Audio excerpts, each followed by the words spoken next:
I do believe that our concept of morality, that what it's basically been is the embodiment of our recognition as a species, that this is not a very smart way for us to move forward, because every single time we have these violent conflicts, we really risk eliminating some of the most valuable members of our community.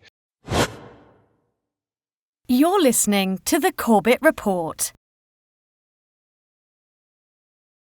Welcome back, friends. James Corbett here, CorbettReport.com, 4th of December 2017. And today we're going to be talking to a guest that you should know by now because I've been on his show a couple of times, but it's the first time he's been on the Corbett Report.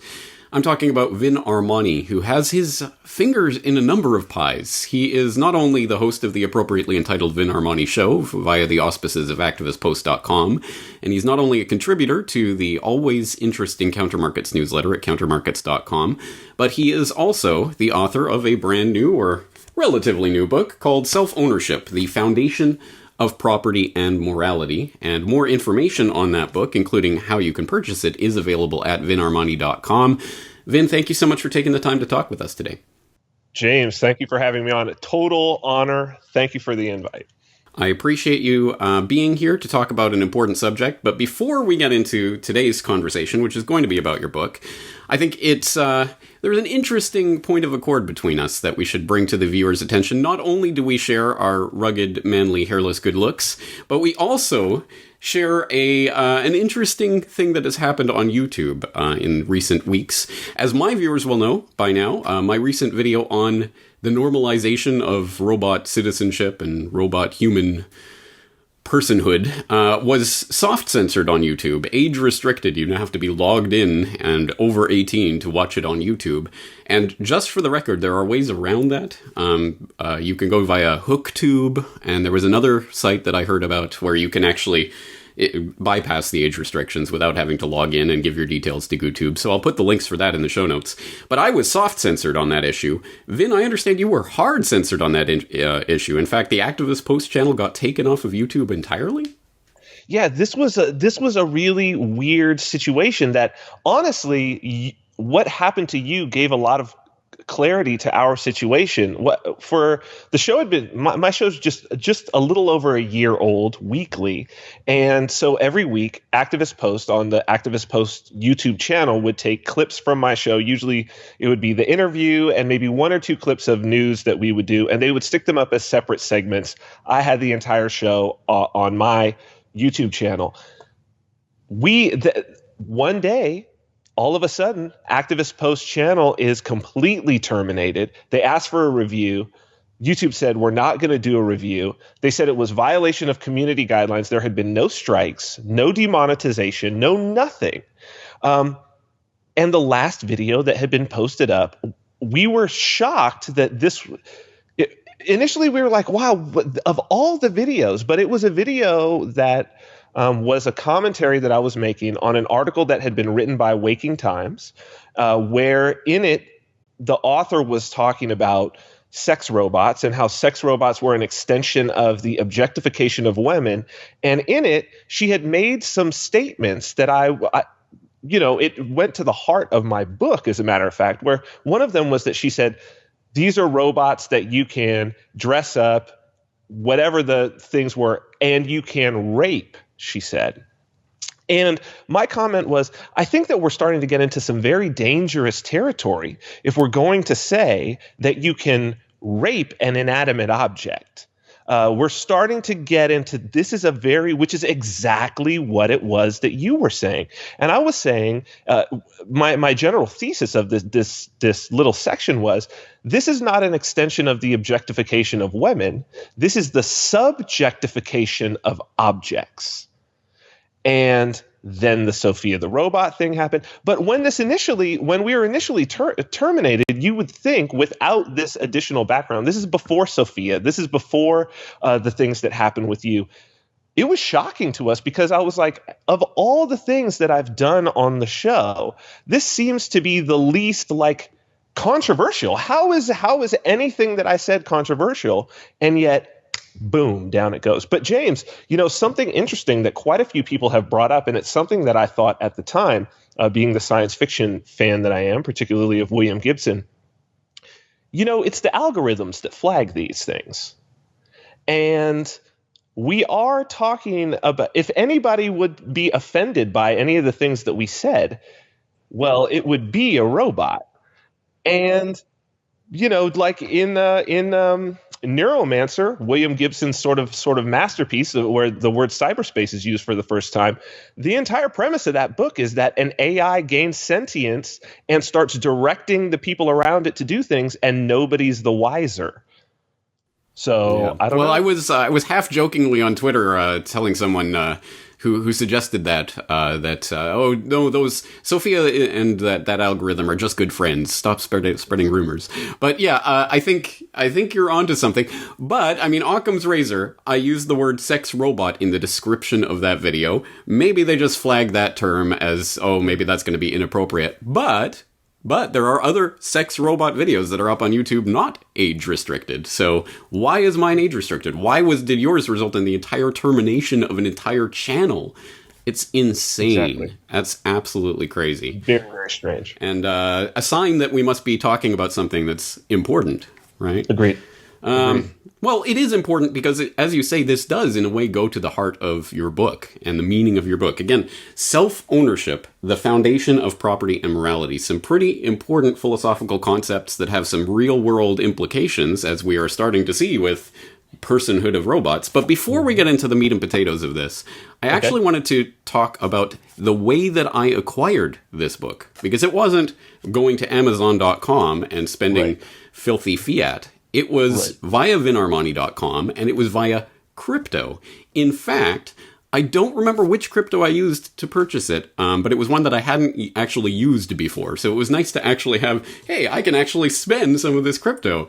What an incredible idea. I think it was Dash or Litecoin or something like that.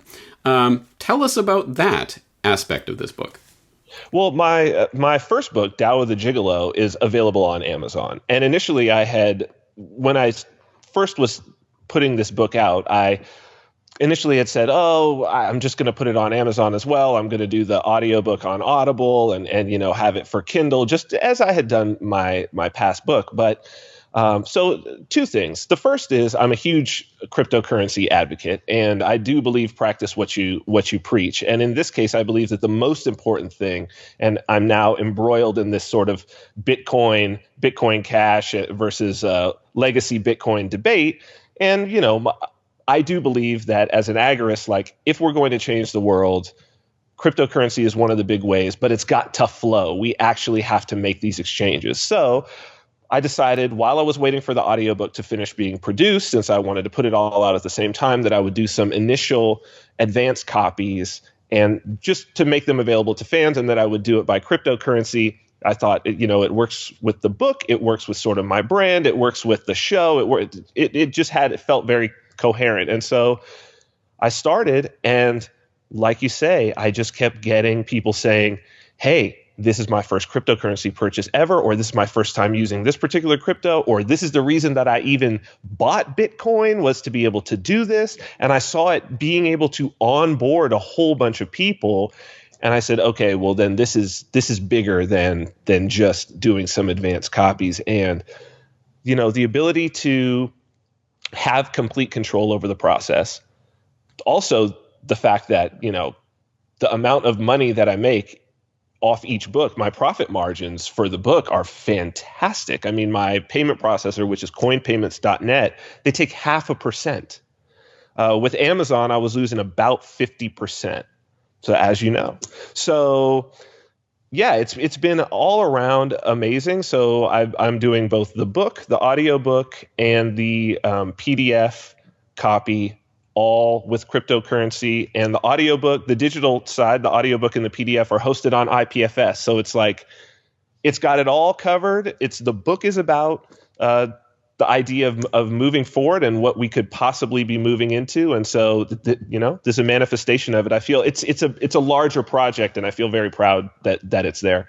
Absolutely. And it is something to be proud of, because I couldn't agree with you more that the real value of Bitcoin, sometimes people argue that, the value of crypto is in the electricity that's used to run the algorithms that secure the network or whatever. No, I don't think so. It's in the use value. And if there is no use value, then there is really no value to this. Agreed. So absolutely, we have to create the economy around it by actually selling things into the economy with crypto. So you have not only solidified I had a resolution that when I put out my book, which will be coming out sometime in the next, I'm not even going to say, sometime in the future, I am of course not going to use Amazon. It's not going to be available for sale on Amazon. It's going to be available for sale through corbettreport.com directly.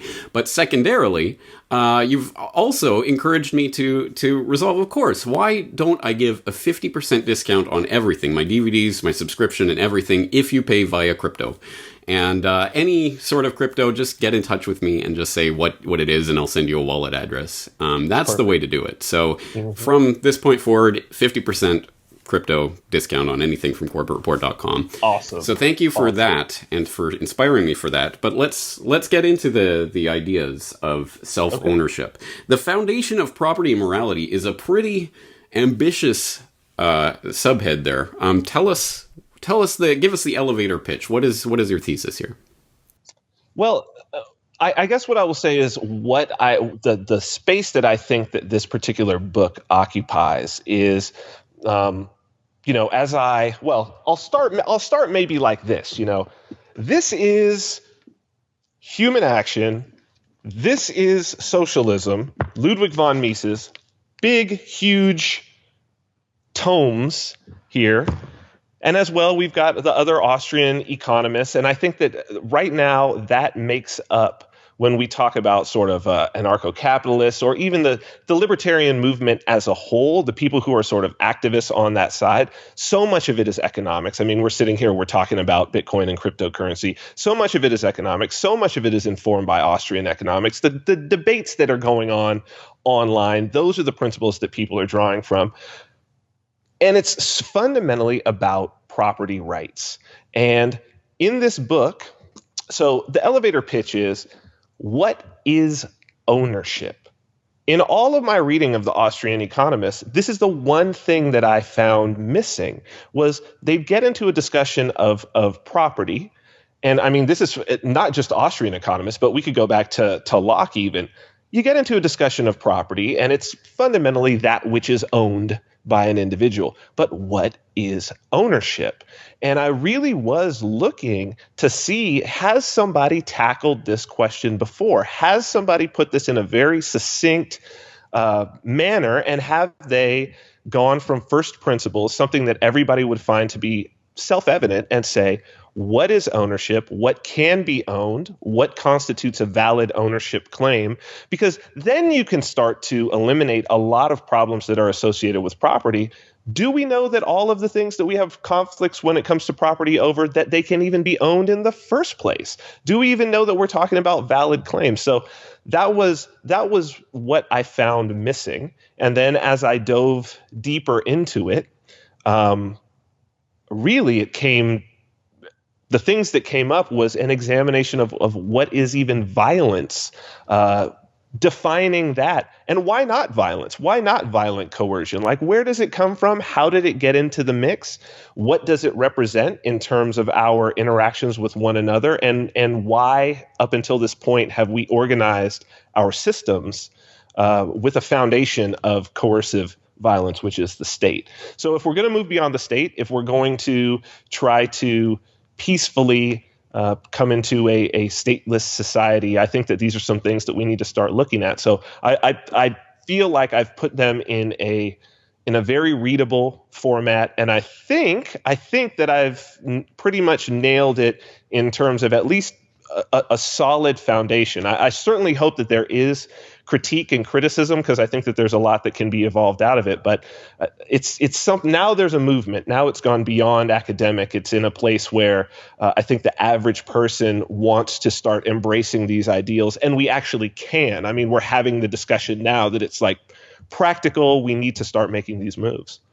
I'm glad that you're addressing this because to me this really is the absolute bedrock, the foundation of any political system or lack of system or any sort of social organization is the question of property and ownership. That's what it always comes down to at base, even if we don't understand that. So as you say, this goes beyond academia. This goes right into the heart of everyday lived experience.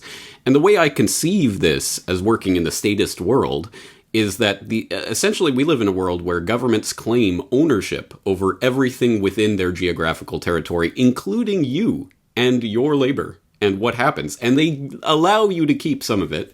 They'll take some of it because you owe them for living on their property, essentially. We are all serfs on the statist plantation. That's the way I see this being enacted in our world as it exists currently. First of all, is that accurate? And second of all, what does a world of self-ownership look like then? I actually think it's very accurate, and it goes. See, this is when I started to exhibit, because the sort of libertarian slogan, right? That is the non-aggression principle, which actually isn't a principle, but we'll get to that. It's a preference, and it's a behavioral preference, right? Non-aggression. It's not a principle. A principle is a if-then idea, and it's an is as opposed to an ought, right? But the idea of don't hurt people and don't take their stuff. This hurting people ideal. I really, as I started to delve into this, and I was struck by the exact same idea that you just brought up, is the idea that we're dealing with the state. What the hell is ownership then anyway, if it's just might makes right? And so dealing with, okay, we want a non-aggression principle. We are saying that violence is bad, but why is violence bad? This is the question. So in looking at violence, I said, okay, here we are.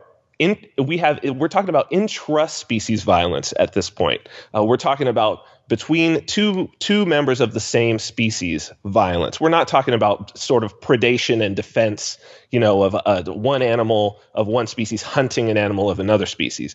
But intra-species violence, the interesting thing about it is that some of the species, some of them that are the most evolved in terms of intra-species violence happen to be herbivores. So you look at sheep, rams, I talk about giraffes, any of the horned animals, but I think bighorn sheep in particular, they're very interesting to me. There's a wild, I don't know, what are they called, herd that's just in the mountains just right above where our studio is, and they come down into this park, and the rams will actually go at it, and you can hear it from miles away. I find it fascinating. Fundamentally, we're talking about a conflicting ownership claim in that case, right? We might call it territory. It's not really that. It's the capability to be able to, it's abstract, to be able to mate with the females around. And so nature has created this dispute mechanism, and she's even evolved these literal biological structures in tons of different species to settle claim conflicts, ownership claims. It's mine. No, it's mine. Boom, boom, boom, until one either is dead or gives up, and now there's only one claimant. And you carry that through, and fundamentally, that's what the state is as well. That the state is, it initially started out, you would have a king, and the only reason the king was on the throne was because he was the toughest guy around, and everybody was scared to dethrone him. But if someone was man enough to step up and challenge him to a man-on-man fight, and he killed him, well, he's the king now. And why not? So the question is, and this is why I say it's the foundation of property and morality. I do believe that our concept of morality, that what it's basically been is the embodiment of our recognition as a species, that this is not a very smart way for us to move forward, because every single time we have these violent conflicts, we really risk eliminating some of the most valuable members of our community. So whether it's the sort of fighter, king-like, super big, masculine alpha male, that's one guy. But what about the individuals who are able to deliver in other ways, perhaps intellectually, perhaps emotionally, the artists, the academic types, the scientists who aren't able to stand up to those individuals, and they might just get killed as well. Well, we're losing them also. So over time, we start to develop these systems, and whether it's ethical systems like religion, right? To where you have the divine right of kings. So it's like, okay, we've eliminated some violence there. Ethical systems of philosophy, ideas of, democracy and republics, and that I think that we start to evolve. And what we're steadily trying to get away from is we're trying to get away from and evolve and transcend the claim, conflict, behavior, and resolution strategy that nature gave us, which is violence. But it's always underneath. And I think that we've now reached the point. So it's a technology. I do believe morality is a technology. And I believe that morality is, as I said, it evolves to settle property, whether that's in the abstract or physical, property disputes in a nonviolent manner. And I think that we've reached a point now with the other technologies that we have that are complementary to that, the blockchain being, I think, one of the most important of all times. And it may be the one that takes this thing over the edge. Rick Falkvinger, last year, I saw him speak down in Acapulco. He likened it to the printing press. I don't think he's wrong. I think it's on that level, and we haven't fully realized it yet. But that fundamentally, what we've reached now is we've reached a point where I think we can get rid of that violence, which is the state, which is kind of the last vestige. I don't know what that means for our species, but it certainly means that we're going to be able to evolve, I think, to something that we can't even imagine. I agree with you, and I agree with the printing press analogy. And now we're not spreading the literacy to the masses. It's spreading the idea that you can print your own currency. Every single person can print their own currency. What does that mean, and what will it look like? Is some pretty heady ideas to explore. But let's get to the heart of this: self-ownership. What is self-ownership? What does that mean? So in looking at the idea of property, I needed to find a foundation for saying what can be owned, what can't be owned. Where does ownership start? I needed to find that sort of genesis. And I needed to take it back. So I do think that if we're going to use the idea, which is there, it's foundational, it's in our culture, if we're going to use the sort of Lockean idea of original appropriation, the idea that property comes from taking a natural resource, you mix your labor with it, and there you go. There's the property, and now it's yours because it was your labor. And I think that we know, and especially as libertarians, when we use the term self-ownership, I think most people are talking about the idea of you own your own body. And much of this was put into our culture by sort of the proto-libertarian movement that was the abolition movement, and that no other human being can be owned. Now, they were coming at it from a religious standpoint, and they sort of stopped it at that point, but it was useful. They didn't dig further back into the atom. Going further back, obviously, it's the idea that you own your labor, and that's the reason why you own this property. The owner of the labor, nobody owned the natural resource. There it is. Going back further, though, I wanted to reach a point where even socialists and communists would have to agree at least with the first principle. And what I came upon is, if we're going to talk, we need to draw a boundary around the individual for sure. And I believe that where that boundary is, that is the place that it's not absolute truth, but we act as though it is. And that is that pain is real. Pain is real. So you may have somebody who says, no, it's a construct in the brain. It's just neurons firing. There's no fundamental axiom of pain. It's different between people. And I say, okay, well then lay out your hand. I'm going to take a hammer and I'm going to whack the shit out of your hand. And no pain, right? So although we might be able to say it, we can't act. We can't act that out. We can't not and live in the world, right? So in order to live in the world, we have to acknowledge our suffering, and we acknowledge that only we can feel our suffering. We can certainly have sympathy for another person or empathy for another person, but if I whack my hand with a hammer, I'm the only one who's going to feel that. So I'm the owner of my suffering, my pain. I'm the owner of my thoughts and sensations, which are related to that pain. And it's the direction of thoughts and sensations that are labor.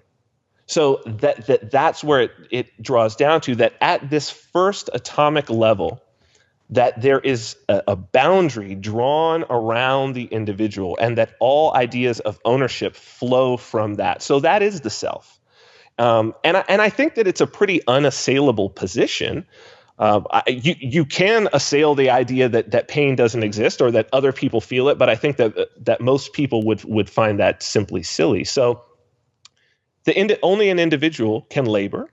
Only an individual can create property in that case, and then only two individuals with property can trade with one another. The first quarter of my book is really a refutation of the collectivist ideals that are going around, because so much of our society is based on the idea that a collective exists as anything more than a figment of the imagination, and two, that it could actually own something, like that a state, a government, could actually own a piece of property that was taken from you or I, even though that piece of property was taken from you or I by an individual and will end up being utilized by an individual, will end up being directed from place to place by an individual.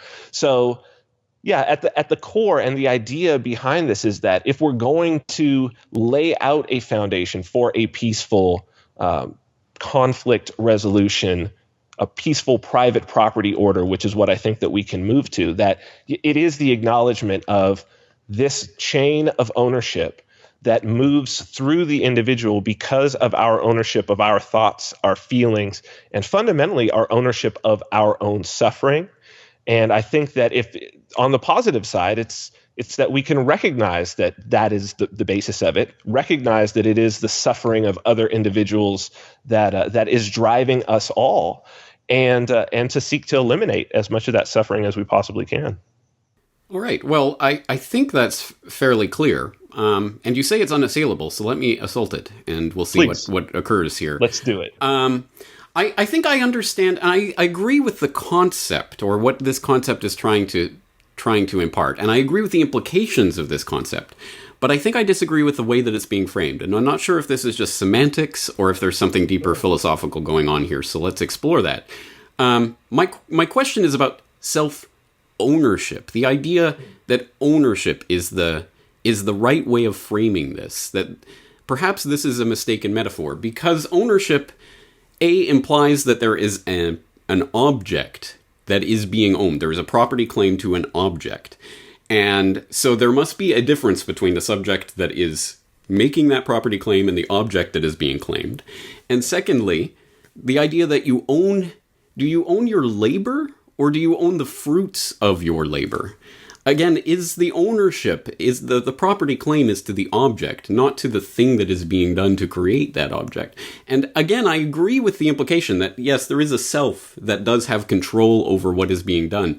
But perhaps one of the ways that the ownership analogy, if that's what this is, goes astray, is that it implies that there is a property claim that can be transferred. So if I self-own, then yes, I can transfer that ownership to something else. I can sell myself into slavery, for example. I don't agree with the implications of that aspect of this. So where am I going wrong? Excellent. Yes, I don't agree with the implications of that either, and so I deal with it. The first thing that I would say is, and this is one, I think, of the, this is where it gets a bit esoteric, if you will, but if we're talking about physical objects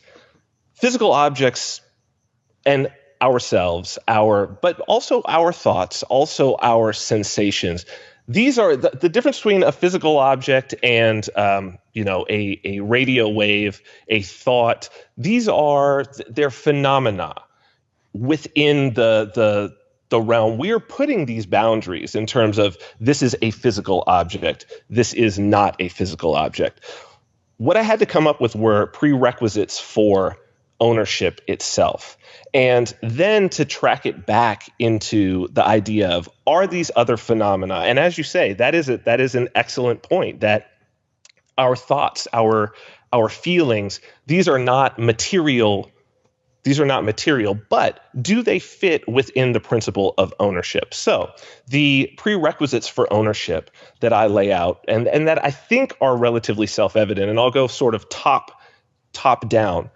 First is that you have to have the capability to defend. That doesn't mean that you have to, let's say if you have a piece of land, that you have to be able to defend it, and if you are unable to defend it, then it ceases to be your property. But you have to have the capability to, it has to be within the realm of physical capability that you can prevent another individual from interacting with said property that you own. So for instance, if I make a claim to, some exoplanet 57 light years away, it's a moot point that I've made that claim in any practical terms, because I simply have no capability to defend it. The reason I don't, and I'll go down, this is the sort of second, these could go in either direction. Second one is, and it flows from that, the ability to interact. So I need to have the ability to interact with whatever it is that I'm making an ownership claim to. The third thing is that I need to have the knowledge of that it exists.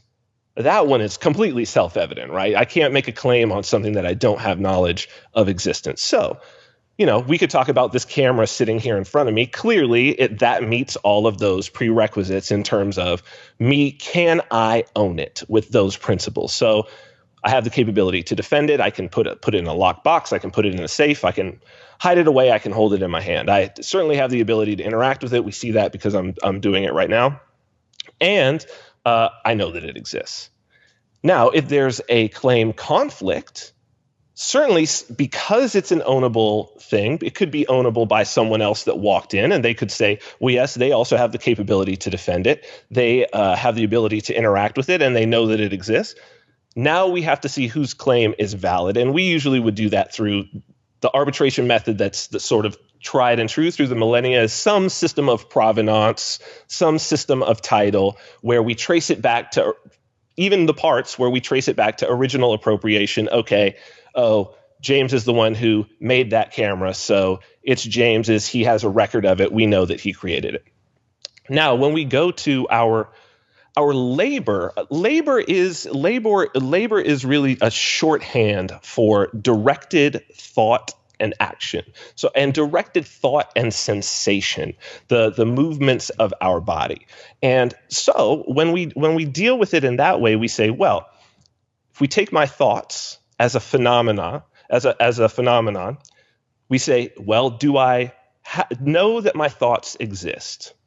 Do I know that my sensations exist? Well, clearly I do. Do I have the ability to interact with those thoughts? Can I think those thoughts and feel those feelings? Well, clearly I do. Capability to defend is a little bit different. It's because since no one else can actually think my thoughts or feel my feelings, that one's handled outright.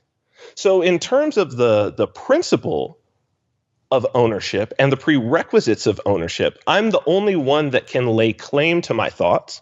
I'm the only one that can lay claim to my sensations. And in terms of selling myself into slavery,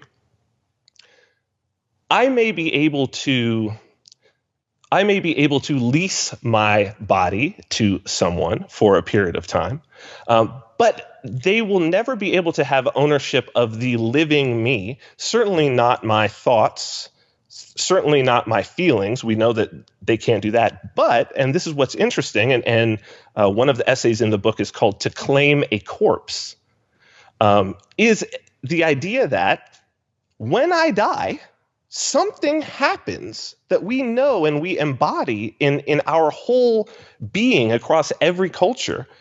Even the cultures that are totally against the idea of slavery and someone being able to own somebody else. When I die, my body will be able to become property that my family can take, that maybe it'll first be in the hospital, and then my family has to sign it out and do all of that. So we do understand that, yeah, the physical body, at the moment that something leaves And I say this is when it starts to get esoteric, but we do embody this. Everyone in our species, we do embody this, and this is where the sort of religious implications or the spiritual implications come in of what is the self and who is the subject really, who owns the self. Because I believe that we do know and we do have some feeling that, yeah, when I die, something has changed fundamentally in this thing. Something has left the vessel and is no longer the owner. And now my body can be owned. But as long as that thing is here claiming ownership of my body, whatever that thing is, and I never make any claims. In fact, I call it a mystery. Whatever that thing is, we do recognize it, and we do embody that.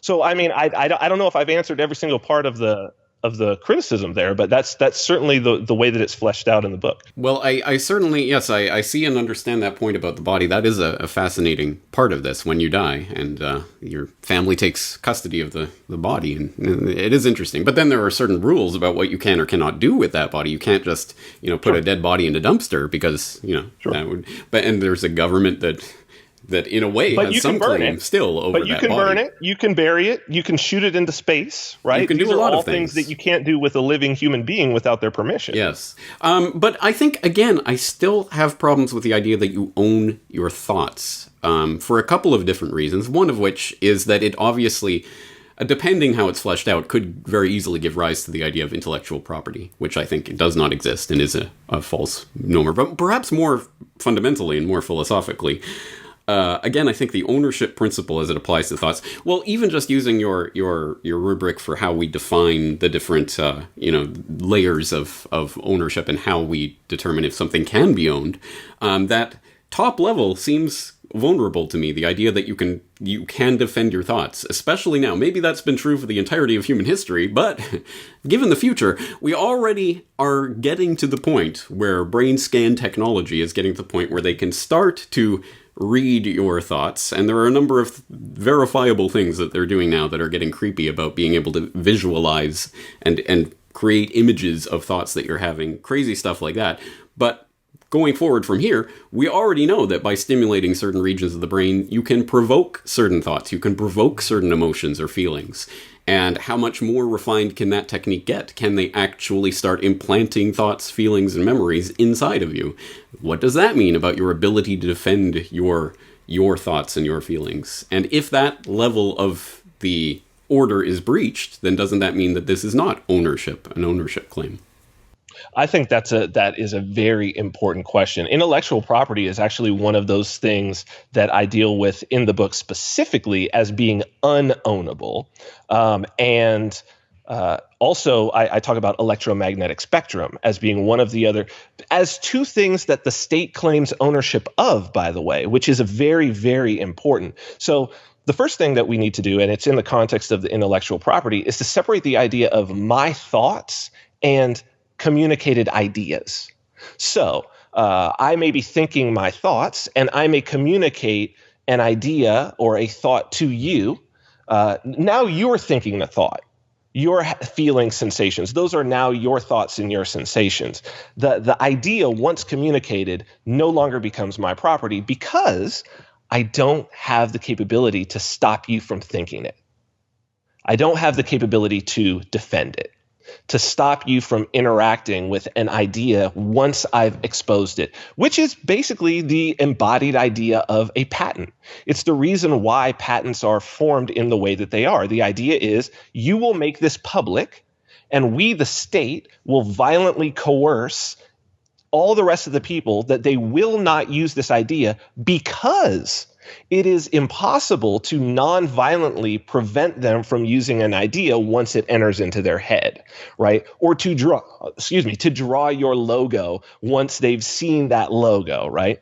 Same thing goes for electromagnetic spectrum, which it's been something, I have a background in radio, and I ran for a couple years a pirate radio station in LA that reached all of Los Angeles County.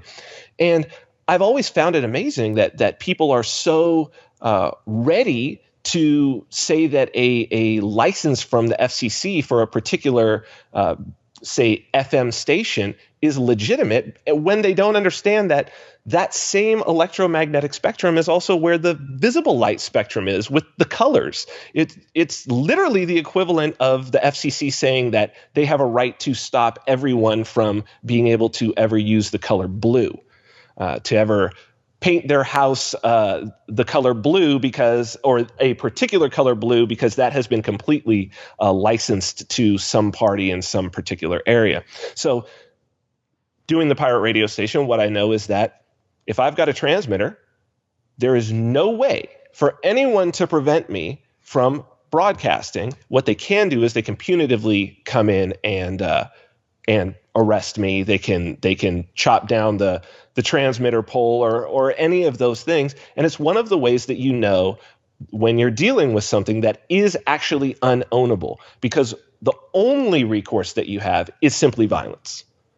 Part of ownership, and why I say it's the foundation of morality, is that it is the concept of ownership that is there, and the reason why we have a concept of ownership is so that we don't just have to go to might makes right.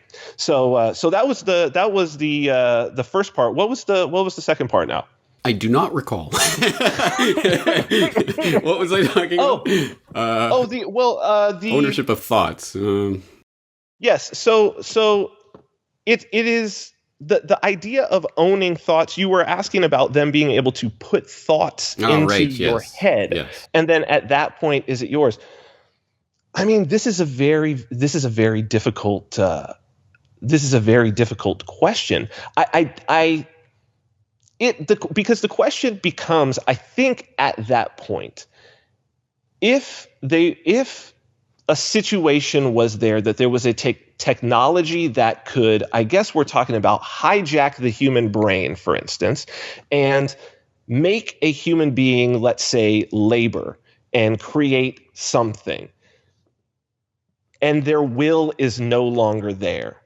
I think that at that point, we are starting to get into the idea of the claiming of a corpse. It's super dystopian.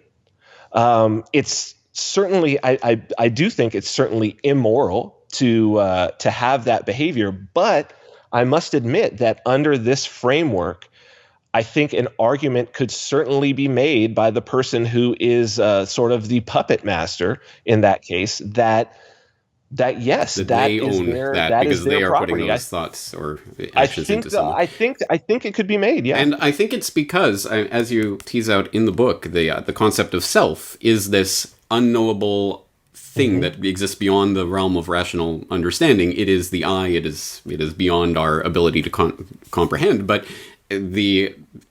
presumably in that situation, the dystopian situation, no, there is no magical, mystical self-I. There is only you, the robot, the human robot, and we can program you to do this.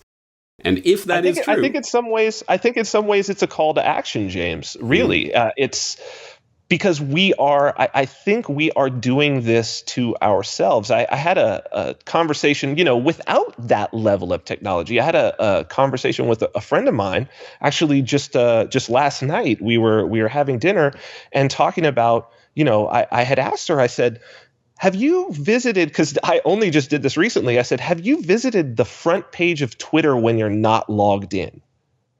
And have you scrolled down? Have you done this? I haven't. Do it, James. Do it. It's gonna trip you out.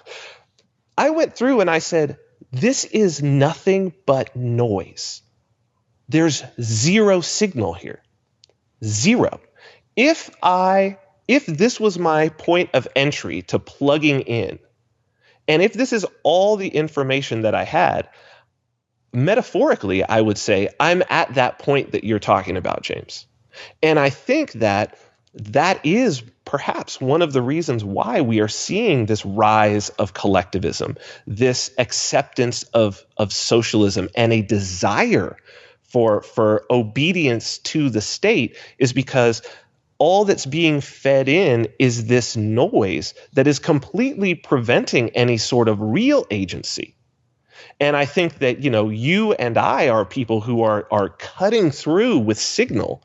And while people do they respond, and when they respond, they really latch on because there's so little signal that's traveling through, and the rest of it is just all noise. So, the movie Idiocracy was quite prophetic, I think. And so, you're talking about a situation where they're putting actual electrodes in and controlling people's thoughts. But I have to tell you, I think in many ways we're already there. Yeah, it can be programmed in less physical ways. Unfortunately, probably quite true. And perhaps the real worry isn't that they are making robots into persons, it's that they're making persons into robots. There you go. And that's the way they're going to try to equalize it. So yes, I think that is something that we have to fundamentally resist. Let's approach this from a different perspective, a different critique, if you will. Listeners of my Well-Read Anarchist series will know that the one and only installment of that series so far has been Pierre-Joseph Proudhon's What is Property, the first self-declared anarchist, dealing with the question directly head-on, what is property? And I think one of the points that he makes there, one of the fundamental points that I think is worth exploring, is the idea of a distinction between property and possession, rightful possession. Mm-hmm. You can have rightful possession of, say, a vineyard. You put the fence around it, you planted it, you grew it, you have the grapes. The grapes are yours to possess because you grew them. But property, the idea of using that as the way of describing that is wrong, because you don't own that land, which entitles you to pass it on to your children and their children and children mm-hmm. forever. And you have parceled out that part of the earth as yours for all of the rest of human history. That's the wrong way of doing it, because ultimately that will create serfs and mm-hmm. rulers, if you will, in one form or another. And of course, if we extend that out, not just a vineyard, but throughout everything, then we get this incredible power structure that will enforce itself. So if we talk about rightful possession, yes, you put in the work, you possess the grapes, but you don't own the earth that created the grapes. Mm-hmm. I think that this term "rightful" is very, very important, and the fact that we use it. If we go back to our example of the two rams, who are about to butt heads, who meet each other, and if people have never seen what this looks like, go on YouTube, look up rams fighting or whatever. One of the most interesting things about that's noteworthy is the look they get in their eyes. It's crazy. It's a berserker look. But between those two, even if one was sitting on that property, at the moment that they meet each other and they're about to go head to head, there is no idea of rightful owner. It's not that this particular ram is defending this territory because, hey, I'm the rightful owner of this territory. At that moment, they go head to head as equals, because whoever is going to win is going to be the rightful owner. The only reason that we have this notion or this concept of rightful owner is because we've embodied an idea that, hey, we don't want to do that. That it's going to be much better for us to create some sort of a normative process, some sort of cultural norm whereby the community can get behind and say, oh, no, you can't just go take that because this guy's the rightful owner. Now, it makes a lot of sense that you say, I'm the rightful owner here, in rightful possession. I also, observe your rightful ownership of the thing next door and the guy next door and the guy next door, so that if somebody comes along to usurp one of our properties, we defend you. And it's a mutually beneficial. It's just game theory. It makes a whole lot of sense that we would do this. But so when I'm using it's definitely different than Proudhon and where he was at. When I use property, I'm using property as, in the way that the Austrians are, that which is owned. So that which is owned, and what makes it owned is a claim, that someone is making a claim to it. That's actually all that it takes for something to be owned, if you think about it, that is the fundamental prerequisite of ownership, is that someone is claiming it.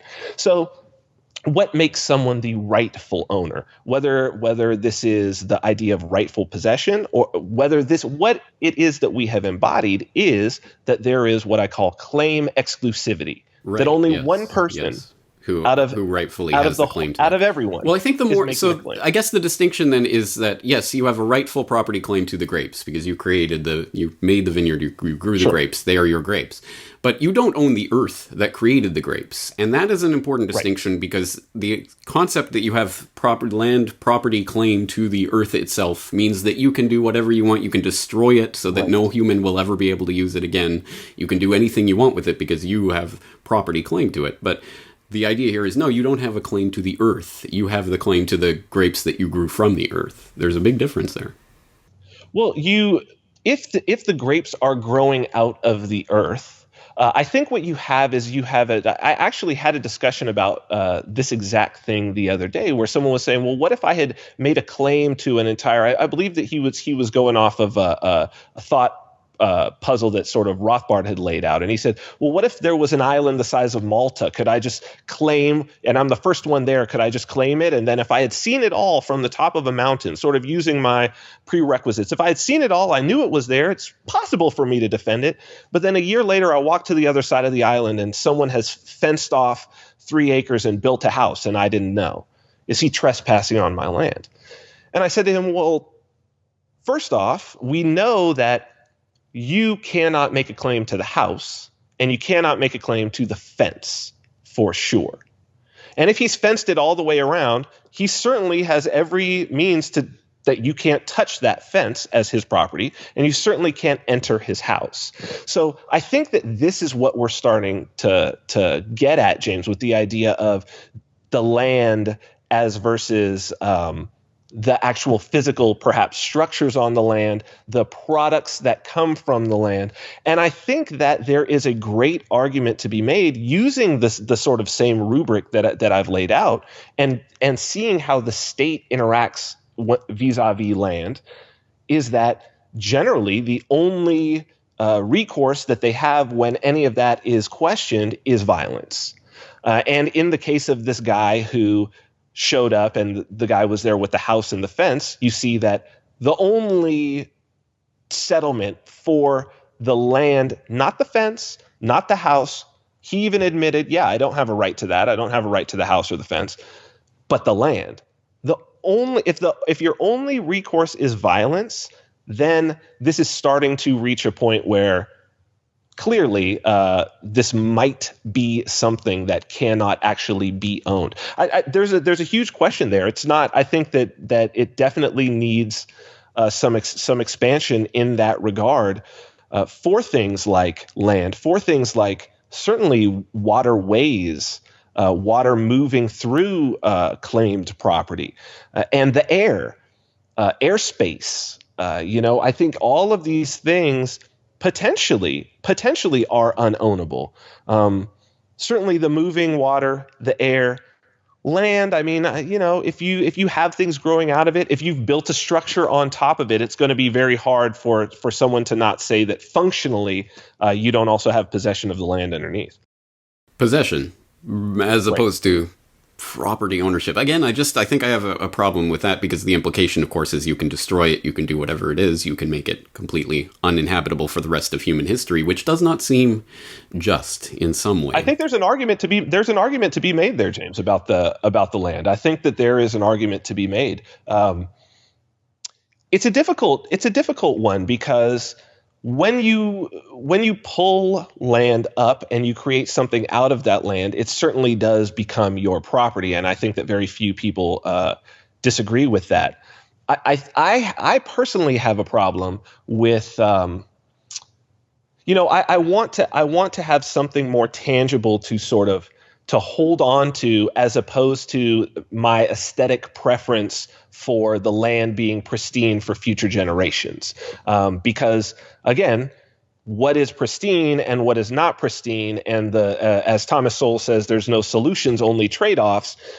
In sort of destroying that land or in ravaging that land, was there some economic outcome that made some percentage of the population that was better for them, for some future generation? It's hard to make those trade-offs. So in sort of examining how deep does this go, I want something more tangible to hold on to. I don't go into that specific area in the book, but that is one that I think an entire field of study could start to peel apart, and it's a tough one. Yeah, there is a lot to get into there, and I've been mining that territory for years, and still don't feel that I've hit bedrock. I could throw more curveballs out there because there's more to say on some of these really important issues. The idea of Lockean property ownership being the sort of underlying mechanism here, the idea that you mix your labor with something and it becomes yours. That has been contested even by people like Stefan Kinsella, who of course is an Austro-anarchist libertarian legal theorist who specializes in intellectual property. But he, for example, has an episode of Kinsella on Liberty, Locke's Big Mistake, How the Labor Theory of Property Ruined Political Theory, that I think is worth delving into. I think there's also practical considerations. We talk about, well, whoever has the first best claim to a piece of property will become the rightful owner, but I'm not sure that's either practical or even theoretically possible. I mean, 12 generations ago, someone was killed and this land was stolen from them. So what do we do with that now? Can we go back and find who that person was 12 generations ago, and then all of his descendants, and then apportion that property claim out to all of the descendants that came from? I mean, again, I'm not sure that's workable. So there's some very important things there, but we've already been at this an hour and we've already covered so much. So perhaps we'll save that for a future conversation. But I did want to touch on another important concept that you bring up at the very end of the book here, which is crypto-savage. What does that mean? So this is, as I was putting this book together, at the same time, I've been doing my show for the last year and observing a movement. The people who were reaching out to me were not exactly who I expected. They were coming from all different sides, definitely with a message of individual liberty, but I saw something there that I really felt was there, that there was a culture coalescing around some key ideas and certainly some skepticism of the state and a reaction to maybe it's like postmodernism. I don't know, but I was seeing people who were starting to embrace what I think most people might call traditional values, but who at the same time were definitely skeptical of how those traditional values have been playing out in the society. Very, very strange. And so much like with the community around cryptocurrency, I saw that, okay, here's this undercurrent of a global culture that's happening, but that is relatively invisible to the mother culture. And in past times in history, cultures have been changed by the introduction of the savage coming in, whether that's through the exploration of people going out, seeing new cultures and coming back, whether that's been just neighbors that start to clash with each other over time as their sort of territories expand and their cultures mix. We don't really have that anymore. We have a global culture. It's not like there's going to be some new exploration, some unknown culture that's going to be on par with us in some way, either artistically or aesthetically, culinary-wise, technology-wise, whatever, that's going to really add to us.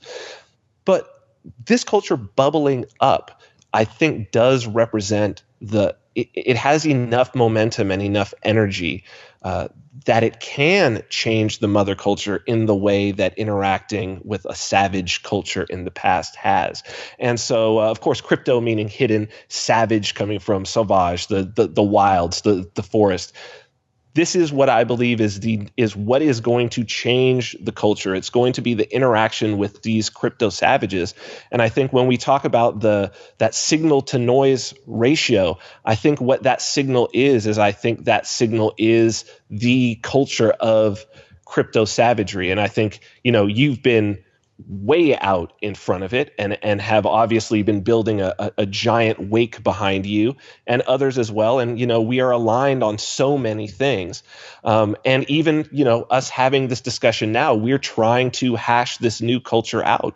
We're trying to hash some things out that in practical terms can actually be the foundation of something new that can make that change. And I think it's real, it's palpable, and it's here. I agree. I mean, it is such an effective way of putting it, because of course we all feel that we are at the age of the American Empire, and of course the end of the Roman Empire was the barbarians at the gates and the barbarians invading Rome.